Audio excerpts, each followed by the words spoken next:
pure food. Mr. Joffre, of course, was explaining how they wanted to give very pure food in their stores. And Prabhupada, he wanted us to have a farm at that time. We didn't have it yet. We didn't have New Mayapur. So Prabhupada was telling him, so we will have honey in our farm, so we can bring our honey and you can sell it. And we will have milk, so you can also sell our milk. But Mr. Joffre was saying, yeah, but the problem is that it's going to be very polluted. And Prabhupada said, no, we're not going to use pesticides, so it's going to be pure. But the gentleman said, but even if the grass is pure, the air is impure, so it will go on being polluted. Then Prabhupada said, well, that's for the reason that it's impossible to have everything perfectly pure. So that's why we are offering everything we are eating to Krishna. That's the way to have things perfectly pure. Otherwise, it's impossible in this material world to have completely pure food. Yogeshwar had tried to get some people from politics to come see Prabhupada, and one of them agreed to come. He was called Mr. Mesma, and he was a senator. And what was very interesting is that Prabhupada, whenever he was talking, especially with Christians, but also with politicians, he always wanted to talk about not killing the cows, not killing animals.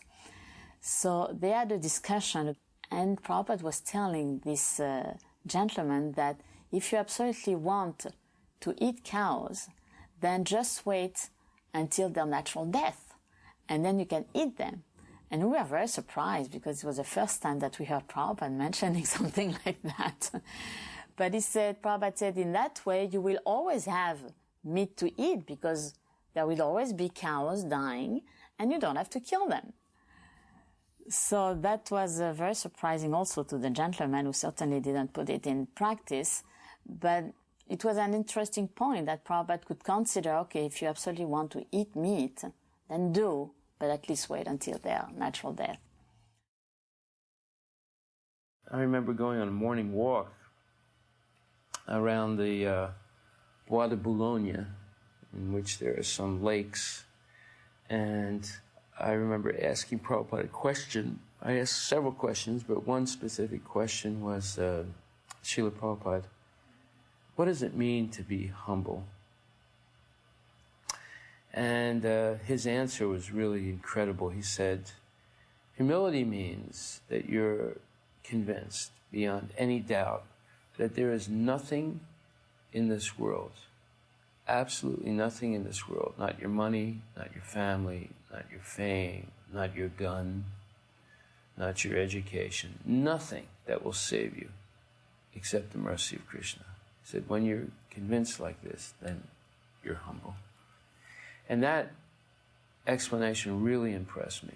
In other words, he was saying, when you depend completely on Krishna and no longer rely on any material thing or formula as a backup, you have no longer any backup, just the mercy of Krishna, then you'll actually be humble. So that was a wonderful explanation that he gave. And that stayed with me all these years, because that is actually the foundation of humility in Krishna consciousness. And obviously Prabhupada was an example of that.